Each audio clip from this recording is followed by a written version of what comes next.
All right, CtCon, how are we doing today? You are all more energetic than I am right now, but God bless each and every one of you and your damnable souls. So I appreciate y'all for being with me tonight. We're going to let everyone else come in for a second before continuing off. But this is how to erotic role play. I think this one's giving me feedback. Yeah. I'm gonna set that aside.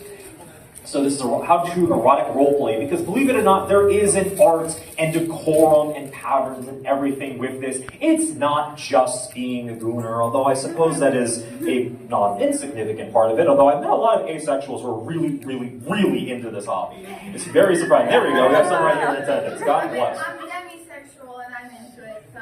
There we go. We have all kinds of people in here today, and I think now that we've properly hit 9:15, let's get into it. So what is ERP exactly? Erotic roleplay is collaborative, creative writing with a focus on sexuality. Is that causing it? Something's causing it. You can press the button on it, turn it off. Yeah, it's probably... It's probably this. Is this better? Hello? Okay, that's way better. Yeah, that was that one. Not bad. All right. So this is not sexting or to get off of other people's news. This is not the space for that. There are lots of people who ask for this. I don't know why they're lost.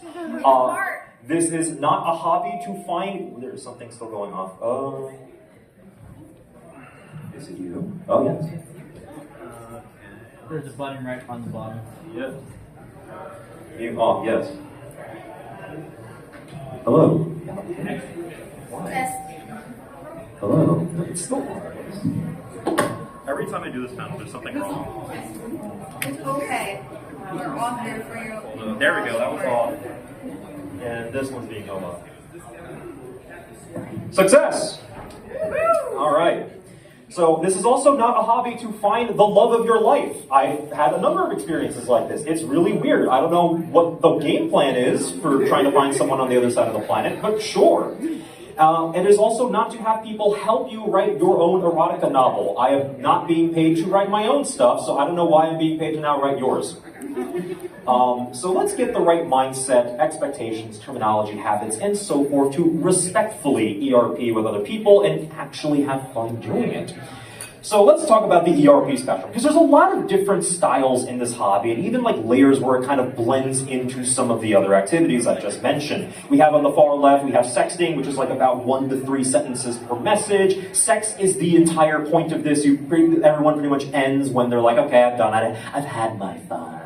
And that's pretty much where that ends. It's purely for pleasure. Then we have the other extreme, which is erotica, where it's about 3 or more paragraphs per message, and it is one of the many tools of the narrative. But sex is at no point the purpose of this story. The story is the thing that matters. There are eroticas where it can be nonstop all the time. There are some where it can be the final literal climax of everything that's going on, and you've just read 1,000 pages of build-up towards that. God, will it ever finish?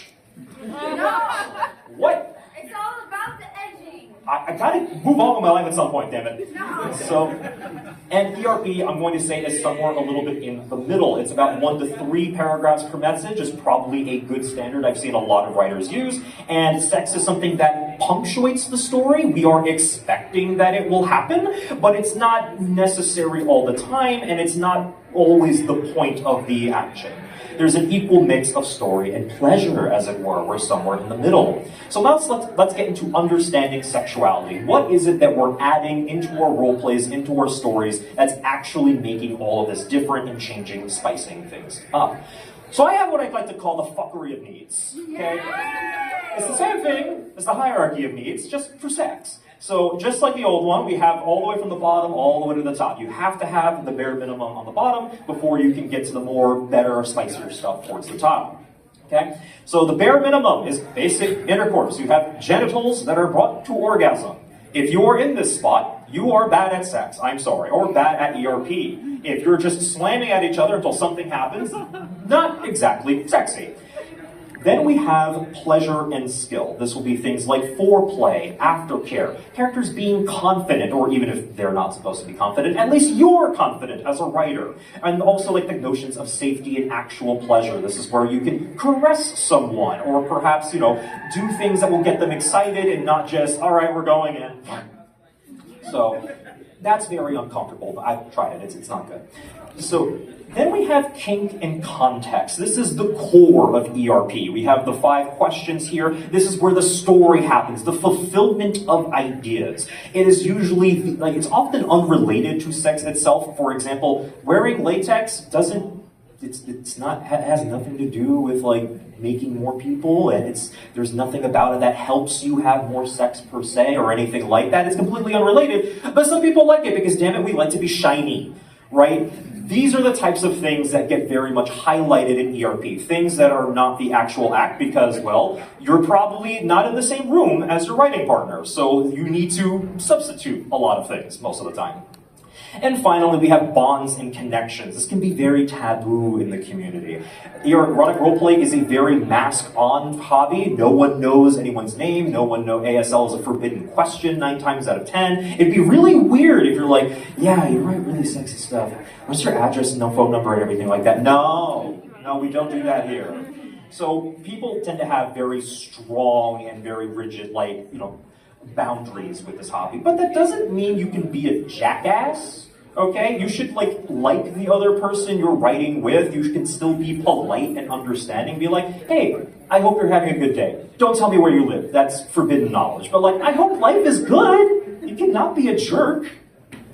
So those are the 4 levels. If you can hit all of these, you're probably having a great time with a great partner. If you can at least get to the second part, well, at least you're going to have people who will want to role play with you.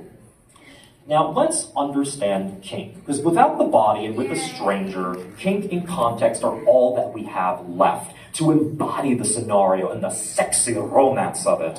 So kink is anything which is going to inspire erotic pleasure. The official definition is a non-standard sexual practice. I think when we're in the realm of only text and digital bits and bytes, we're going to have to get a little bit more liberal with that definition. When people say that they have something as a kink, know that it is not required. So I've seen people that will have 1,000 kinks or kink, yes, right? Obviously, if you try to include literally everything at once, you have a very complicated story, and I'm not sure if it's going to hold up. No, it's too much. It's literally too much. Can't have too much. No. So don't feel like you have to force yourself. Generally, I find that if people try to just focus on 1 to 3 things that everyone enjoys, you're going to have a good time. It's not going to be you're not going to expend so much brain power being like, oh God, how do I connect all these things together? Then you have limits. These are things which will remove erotic pleasure. For example, getting shot in the head. Many people will consider to be a limit. We don't like that. If someone says that something is a limit, you avoid it. You do not bring it up under any circumstance. If you do, you are a bad person, usually. Sometimes I'm an idiot and I forget, but if we made it to 6 months in on a story, chances are I think we can forgive stupid mistakes. Kinks and limits will often also change depending on the situation and depending on the time. If people are really not into violent sort of stuff, well, maybe that might be dropped. It's you know what, I really want to play a war story today. Well, okay, violence and war are kind of inseparable, so that's really hard to separate those two. Or some people say, hey, we've been really doing the same bit over and over and over again. God, I hate vanilla now. I hate ice cream. I need it to be freaky. Kinks, the things that people will want may change over time, even with the same partner. Just because both of you agreed to do a certain story, after 3 or 6 months, you're probably going to want something a little bit different. Being able to truly understand your own kinks and your own limits will allow you to relate with other people in the community. No one has the same list, at least not for long, and being able to understand your own inner mind and the inner minds of others, by extension, will help you so much in this hobby. So let's get into why we want to kink. I've broken it down to about 5 categories, roughly. The first one is going to be nostalgia. We want to have comfort, familiarity, things that are safe. Whether because it's stuff that it's oh, hey, this doesn't really take a lot of brain power for me to write, or because it's literally going back in time, where it's oh, I want to romanticize my college years and so forth. You have a question? Yeah, I have a question. So for nostalgia, when you say era specific, the 80s, is it kind of social norms, when you're courting someone, for example, is that where it's like more? Sort of. I do mean it as a more all-encompassing thing, where like, usually what I found is that people want to go back to a specific time in their own lives, and they'll want things to be lined up towards that. Now, some people may want certain things to be stripped away. If someone wants to feel the nostalgia of the 1950s, but you're doing a yaoi, yeah, there's probably a lot of things that are not going to be mentioned in that for the time period, and that's okay, and usually, given the prompt, it'll be self-evident what should and shouldn't be allowed. Or if you're not sure, speak with your partner. If you don't know, just ask. Communication is key. This is the entirety, this is the whole hobby of communication, besides Dungeons and Dragons, but I've already done that one earlier today. So, everyday scenarios, so on and so forth. This will all fall under nostalgia. Fandom is incredibly, I would consider this to be a very strong nostalgia kink. It's things we're familiar with, things that we enjoy for our own personal reasons, and not really in the camps of anything else that I'm about to discuss. Then we have domination, submission. This is the most popular and common one that you will see. It's what everyone pretty much knows whenever you think about kinks and stuff like that. But it's not the only one. It's just a small section of the larger community. Generally speaking, you want to feel powerful and capable, or you have safety through the power that you wield on the domination side. But on the submission side, you are free from obligation, you can relax. Let someone else worry about taxes or how the hell we're paying for this sex club or anything like that. I'm not an accountant, man. I don't want to do that stuff. Out of my nightlife. Yeah. So usually these are yin and yang. They always pretty much go together because one does necessitate that someone else has the other side of the coin in order to work properly. The common kinks here will be power dynamics, BDSM, domination. The initiator is usually the dominant, and the subject is the submissive, although some people do like to play on these terms.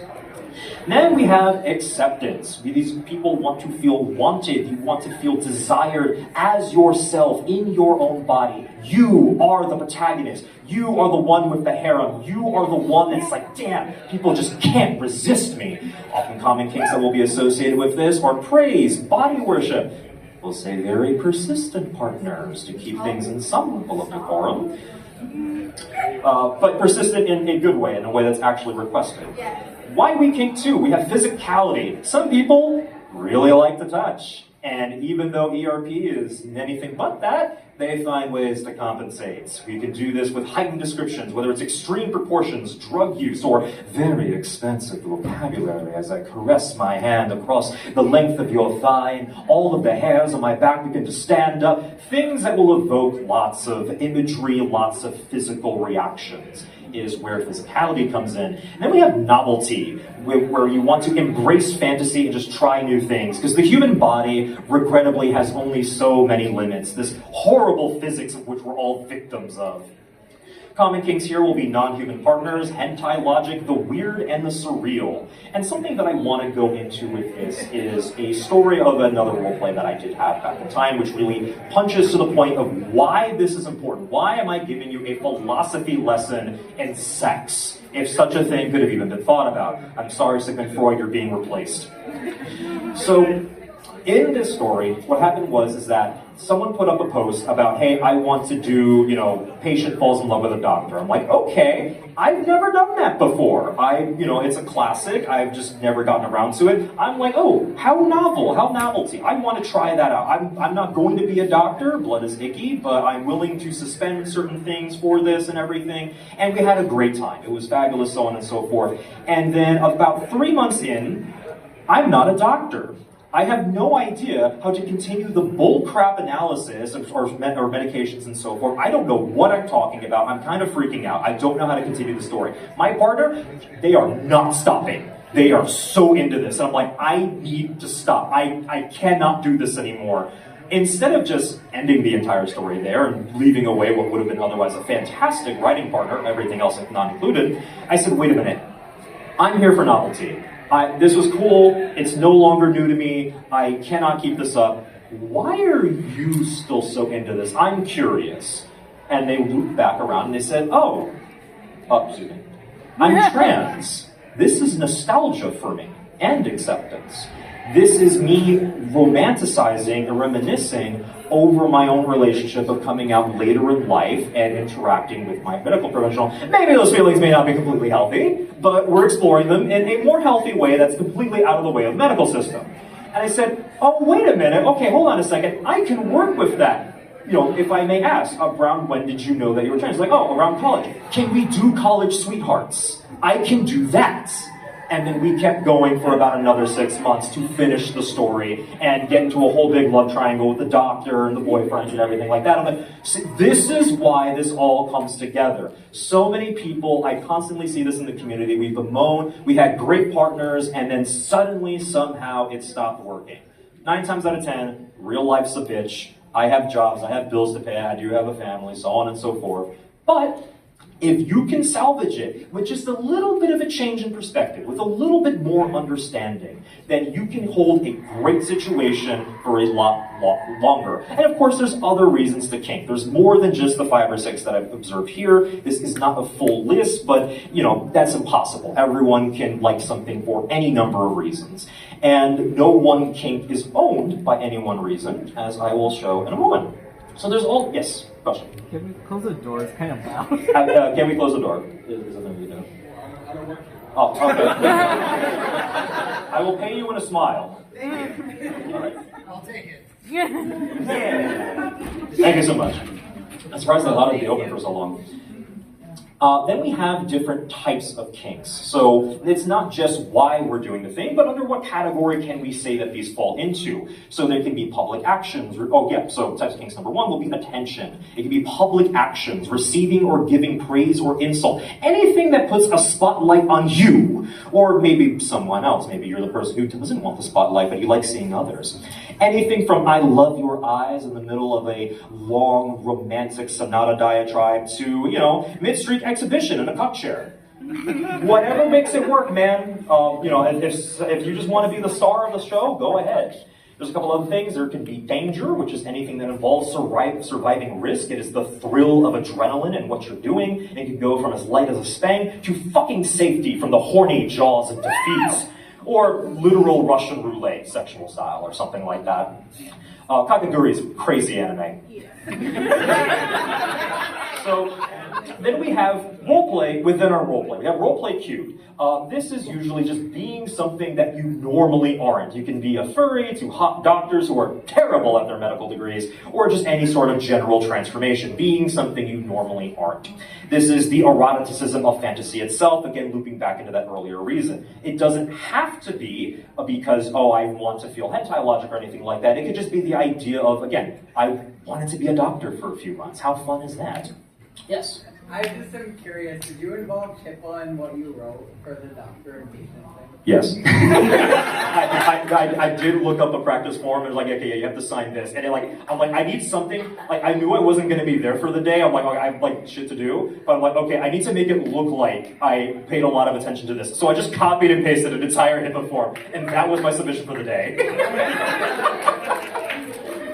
Whether or not they knew I bullshit that, I will never know.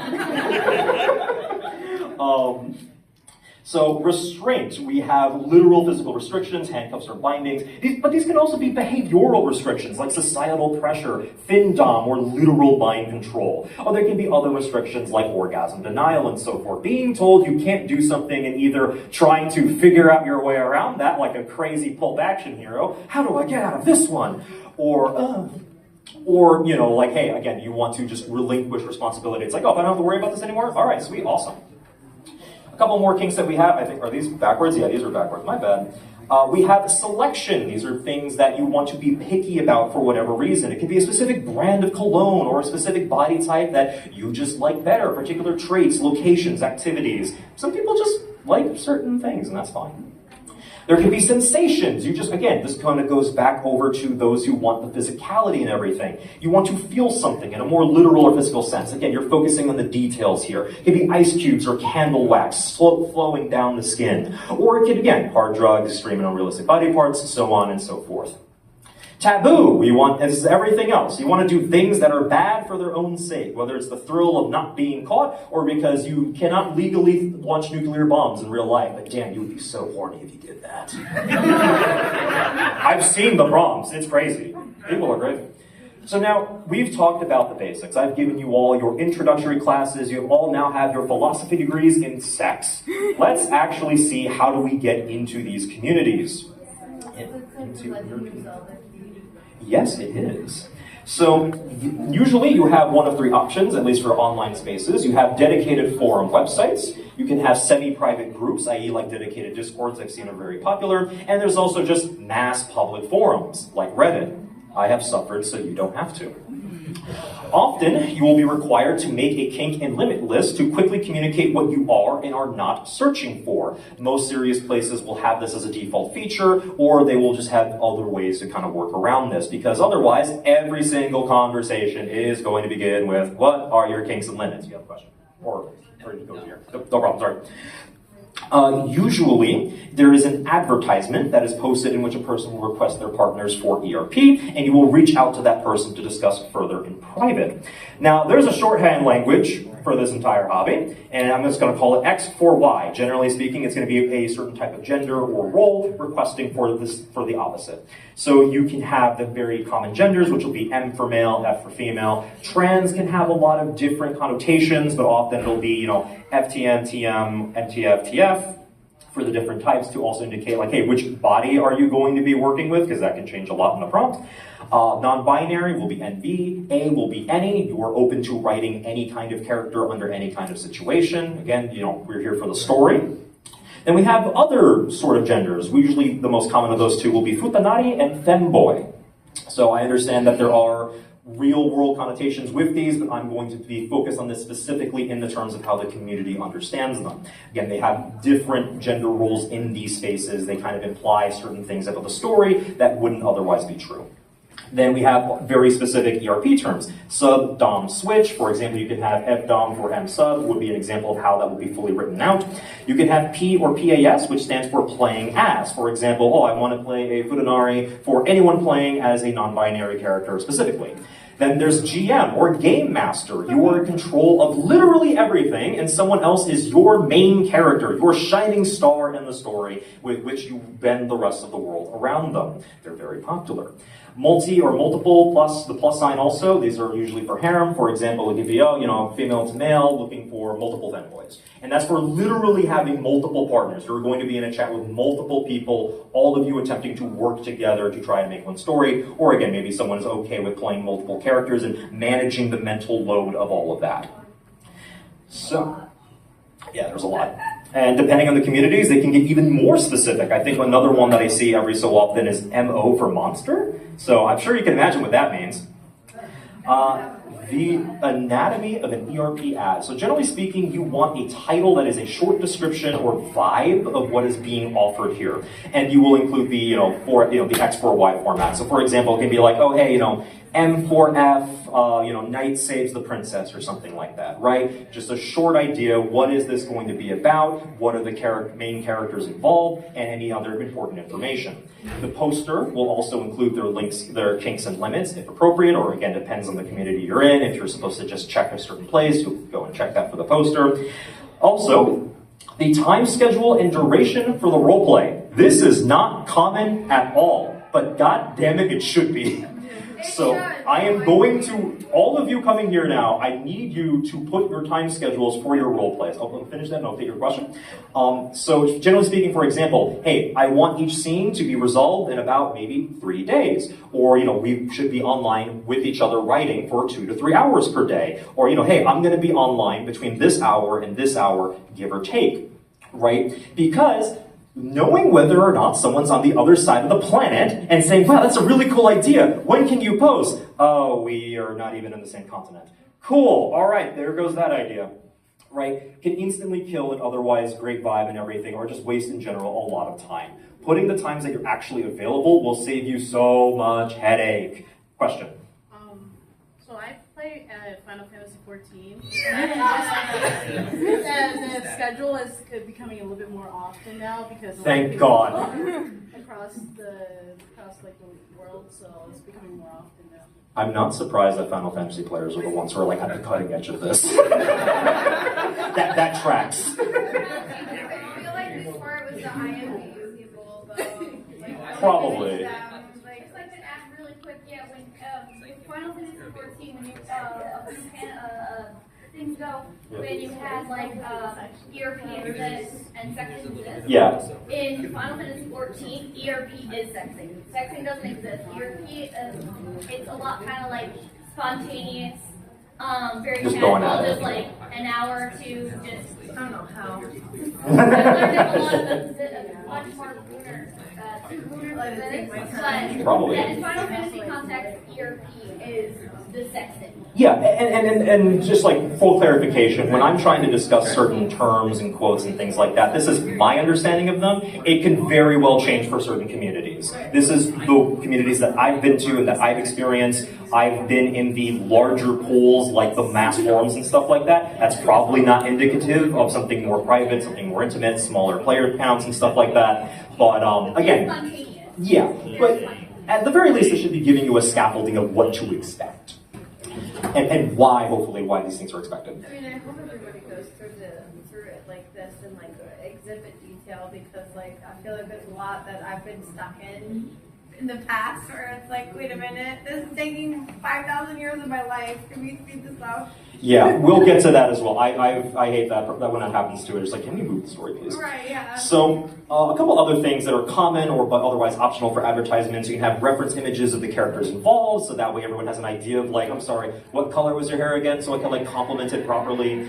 Deeper explanations of the scenarios or like starter prompts and things like that, so people just want to get into the action. And also they may have a different way that they want to be contacted that might not be typical for that environment. Usually though, 9 times out of 10, if they say, hey, this is my post, this is my ad, you can just like message them through whatever the server is, and that's completely fine. So starting in ERP, so to answer the ad, you want to contact the person as they say. If they don't say it, again, just go straight to them through the website. That's usually fine. I feel like the community is weirdly split on asking for permission. I see that a lot. If they're already on an ERP forum, man, just go for it. It's fine. Just send the DM. The responder will share their kinks and limits, and you can discuss the prompt further. So your thing is like, hey, I like your thing. This is my list over here. I wanted to know, like, what's your idea for this? What's your idea for that? Can we involve this or exclude that? So on and so forth. Again, there's going to be a secondary conversation period where you're trying to align yourselves and make sure that everyone's going to be happy. Some people just want to get straight into it, especially if they put a starter prompt already. I'm going to be honest here, I've kind of had bad experiences with that because usually the people that just want to get straight into it will be so terribly misaligned, and I will see them in the horror stories chat very soon after that. I'm just like, well, if you would just take 3 minutes to hold your horses, you wouldn't be in these problems. Compromises. You can do compromises, reference sharing, and story planning. All of that should be done in some amount of relative detail. Again, you don't want this phase to take a month, maybe a day, maybe a week if it's something that's going to be really long term. We want to make sure everything lines up and that our time and schedules and everything line up, but so on and so forth. And once you have mutual consent and agreement, the story begins. How do we write good smuts? Okay, now the meat and potatoes of all of this that we're here. So, the language you will use is going to wildly change depending on the scenario and the kinks involved. But if you can describe good and normal human on human sex well, you can probably expand yourself into other styles relatively easily. If you know what does work, if you know the good rules, then you can learn how to break them in the future. Again, it's one thing to be like, okay, we're going to have 2 normal people, it's fine, everything's vanilla, and then you're like, oh yeah, I want to do Mass Effect with like a robot and a weird alien. Okay, we're really stretching the imagination on this one. All right, well, let's start from the basics. The erogenous zones of the body are going to be the breasts and the nipples, the genitals and the ass, the mouth and the tongue, and just like general ASMR is what I'm going to call the rest of this, like focused and gentle movements, soft, sensual whispers into the ear of your lover, and other things like that. So how do we continue to write good smell? Well, it is soft and wet. Good sex is soft and wet. There is no pain and injury, and people are touched with careful, controlled motions. The body parts you want to focus on are the cheek, breast, stomach, thigh, lip, palm, and the arm, specifically the fatty parts of the arm. All of the soft parts of the human body are generally the sexy ones, and the things that are okay to touch during intercourse or other intense activities, because they're meant to take blows like that. The words that you want to use to describe things like this would be caress, glide, slide, supple, gentle, soft massage. Words that feel good. Words that imply a lack of friction into the movements. And then good sex is wet. We have lubricants, lubrication. These are things present before intercourse happens, because if you ever tried to fuck sandpaper, it doesn't work. Or unless you're very dedicated. So, generally, yes. Have you ever seen that Tumblr blog that was like bad lube alternatives? There was this whole like there was this whole Tumblr blog. I forget what it was called, but it was basically just chronicling like fan fiction writers and ERPers using various things as lube. Yes. That doesn't sound good at all. I've suffered through that before, yeah. I'm sorry. Sorry to everyone who I had someone wanting to be a chef try to use hot sauce. Yeah. No. People are crazy. Very bad. They want soft ones. Very bad hot sauce. Ass is ham, so might as well put some honey mustard, you know. Yeah. You know. Some people just want to eat, you know. Yeah. Hello. What the fuck is that? I've summoned Chuck Tingle. There was a question. What do you think the ratio is that like people that have written things have actually tried them? Absolutely fucking zero. Not even a chance. I have to counter you on that. The amount of things that I have seen and heard, and particularly traumatized me throughout my 33 years on this earth. Some people do what they write. They do. I'm sorry for your suffering. It happens, and it's scary. Most people have not done the things they write about in ERP, nor should they. So I would say that's generally the rule to follow. Again, you should do the good stuff. If you can do this in real life, you're probably fine. And then anything stupid or weird you want to try, use that for the writing instead. So generally speaking, speak of lubricants that are not completely awful, you have things like actual oils, pre-cum, discharge, saliva, sweat, the things that the human body actually makes, that's actually wet and is meant to lubricate the body. Words that you may want to use for here will be wet, damp, slick, dripping, leaking, streams, so on and so forth. Good sex is also firm and paced. Lust is experienced with positions and actions that are intense but safe. Soft should be in contact with soft as much as possible, per the previous slide, and participants should be able to relax in the positions they're in. If you need a game of Twister to describe what you're doing, you should cease immediately. I would know. I've ended up in that situation where I'm like, I don't know how to keep writing this. I'm lost. It's like, can we reset? So words that you can use for this would be firm, slap, strike, ripple, grip, guide, pull, and push. Words that are, strong action verbs. You're doing something, but it's not like you're stabbing someone or anything like that. You're not shoving the sword of Excalibur into the stone. That's not sexy. Speak for yourself. It depends on the story. I admit that. But Let me stab my sword into you. please no. I don't have the walls for that. I don't disagree. So far we're in the good examples. We're not changing the language. We'll get to that soon. And of course, the speed of sex should be measured and appropriate for where we are at that point in the story. Often, just like a story, it'll start slow. You build tension and increase the number of actions per post until climax, just like a story. So you'll start slowly, even paced. You'll then intensify rapidly until you're going with abandon and oh my god! Or something like that, I don't know. So I've been told.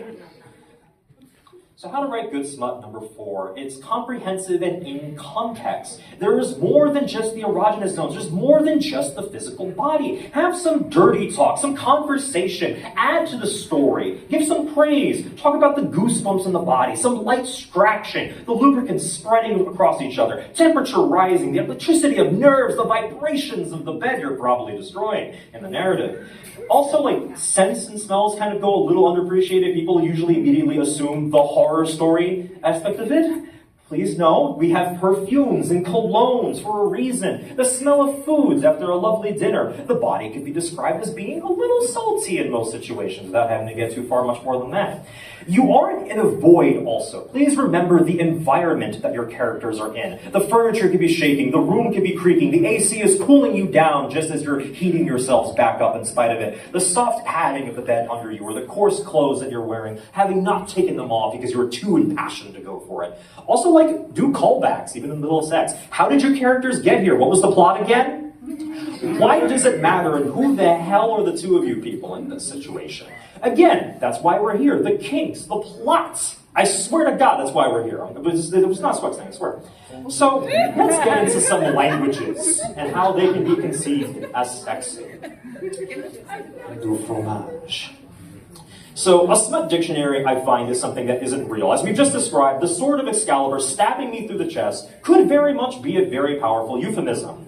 But language is alive and ever-changing. Something that is good in one context may not be in another context. This is why I wanted to focus on learning good general rules first, before we begin breaking things into specifics. So here are what I consider to be the real different languages in our dictionary here. We have medical and proper language. Vagina.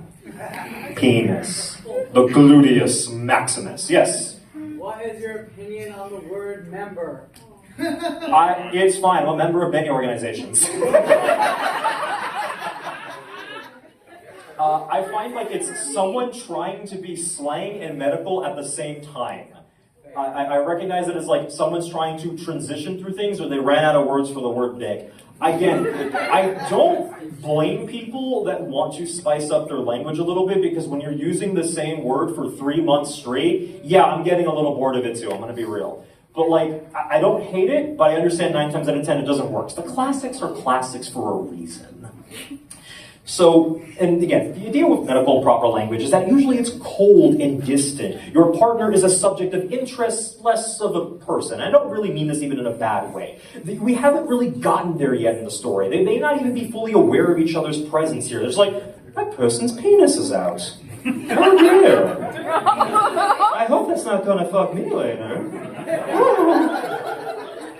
So then we move into slang or more common language. Pussy, cock, ass. I'm sorry. You're not. All right. I'm sorry. What's your question, love? What do you think about people when they start calling fingers digits? I've never had that one before. What? I thought I had horror stories. Jesus Christ. What the fuck? That's a new one. All right. It's going one not to do.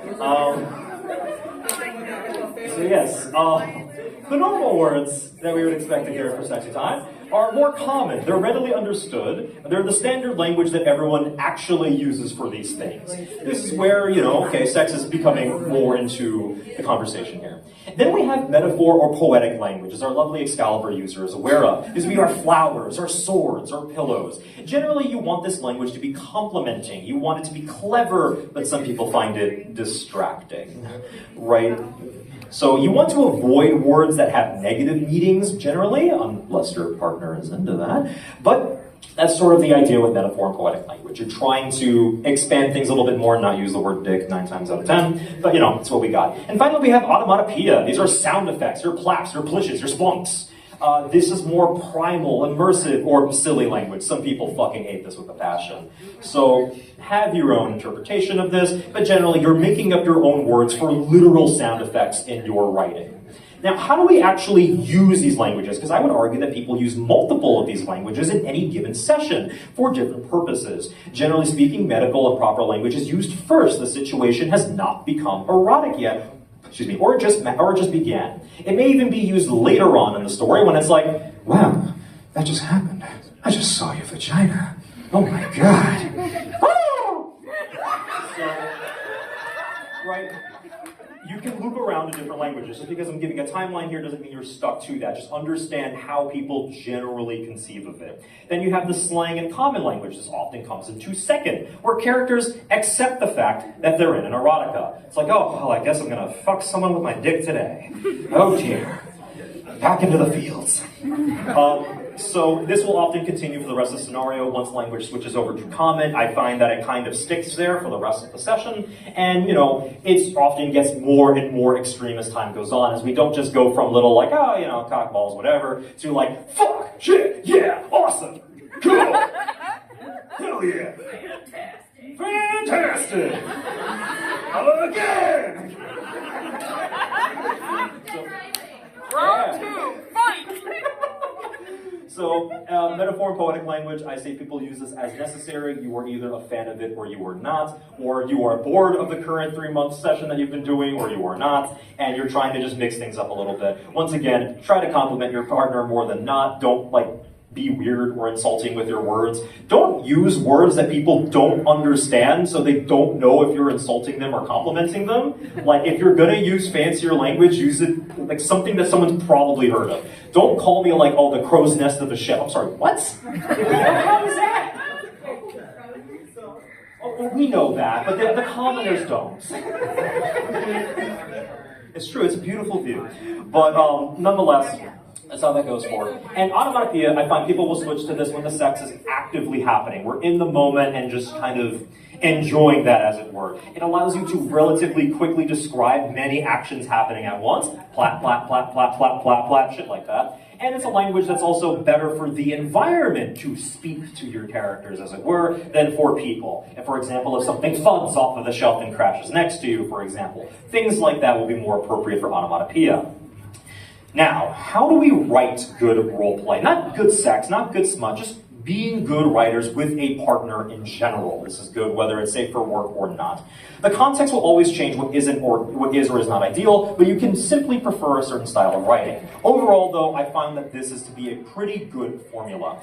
The first paragraph, you want to respond to the other person, whatever was last stated. Include your character, their thoughts, and any other characters that may happen to be under your control. Acknowledge the plot. Say, hey, I actually read the last thing that you said. What a concept.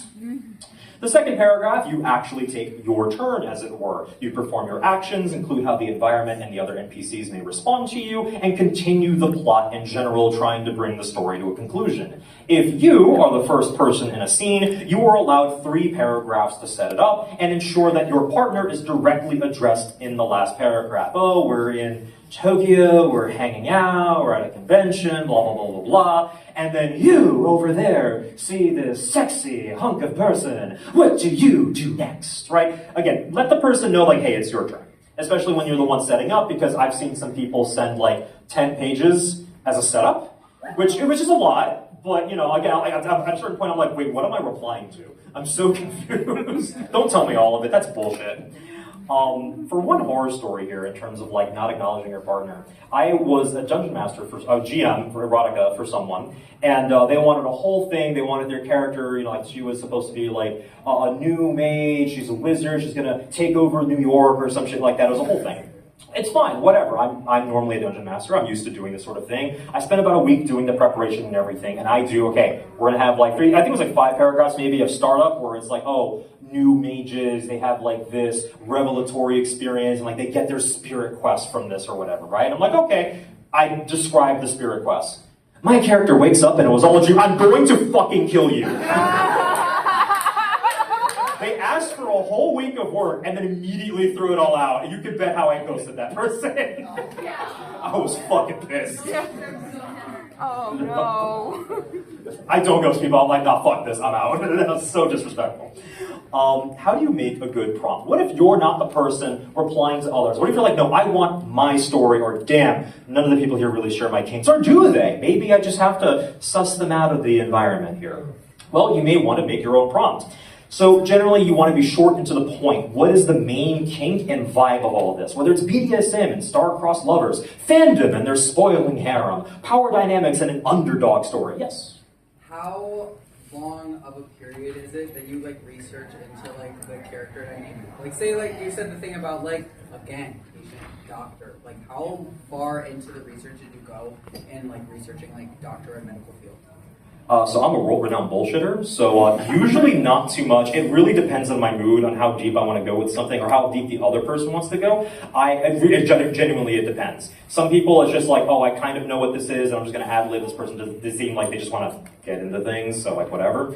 For other people, I think the doctor one, I recognize that, like, I think I researched for about 2 days, and I'm like, I think I'll never start if I actually try to become a doctor. So I'm just going to look things up as I go. And that worked very well for that, actually.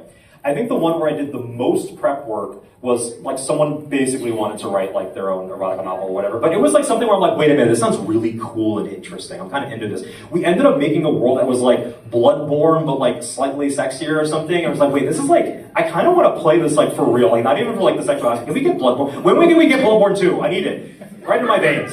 So that took like a month, just like right up before we both started. But we were both like cool with it and everything. I did like confirm like, hey, are we still good? Is everything fine? Like, yeah, no, we're both like hyped. So I was like, so it really depends on the person you're with. If both of you are on the same page, you're doing fine. As everyone's having fun, you cannot do anything wrong. Again, you may want references for your characters, or maybe even show an example of the intercourse that you want to have described in your prompt as something to attract the eye and attract the attention of some people. And there's also a couple of topics that I would argue are pretty much evergreen. If you post them, you're pretty much guaranteed to have someone interested. Fandom, specifically Pokemon, Marvel, DC, and Star Wars. Everyone's always into them. I feel like I see 10 of them a day. This is easy pickings. Werewolves. Specifically werewolves. That easy. You will get people. Wow, that is a lot of non-consensual and incest posts. Holy fucking shit, that's a lot of those people. Wow. I'm not going to knock your yum here, but listen, if that's something you're into, there's absolutely someone for that. So I'm just going to let that be from there. Popular trends, just like everything else, every time a new season of Fallout comes out, suddenly everyone's playing Lucy. If whenever we get a new season of Has Been Hotel, you can guess what shoots up to the top of the posts. So, yeah.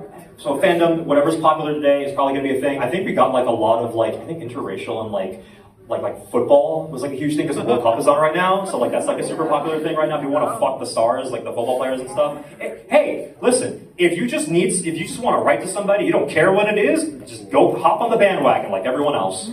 Also, everyone wants a harem. No one will play as one. So you too can break the tie. You two can break the stalemate and make a harem today. Again, if you post that, you will immediately get somebody. That's just how that works. So, etc. about roleplay. So generally you want to be able to tell the difference between dialogue, prose, and out-of-character text. Generally speaking, a standard practice is that quotations are used for talking, standard text is for prose, where you're describing the environment or other actions that may be happening, and of course, parenthesis is out-of-character text by default. Ghosting and dying roleplays suck. I am sorry to say, this is a fact of the hobby. We're going to have to put on our big bras and everything and learn to get used to this. Because the fact of the matter is, this is the last hobby that people will pick up, and it is the first one that they will drop on a hat. Real life comes first. No one wants to be up at midnight writing a whole thing and researching how to be a doctor while they're actually trying to be a doctor. And don't take it too personally if suddenly someone just stops replying to you. I know it feels bad. I know it's like, did I do something wrong? I swear on my life, I swear to God, they probably got hit by a car or something. Don't worry. I had one that actually was the case. It was terrifying. It was like, oh yeah, I was in the hospital for my Jesus fucking Christ. Any fanfiction writer. Just dies. Sorry, I've been in jail for a couple of years. What are you, my last director? I've actually used that. I was like, hey guys, my dad died. Here's the next chapter. I was like, I have to get in on this.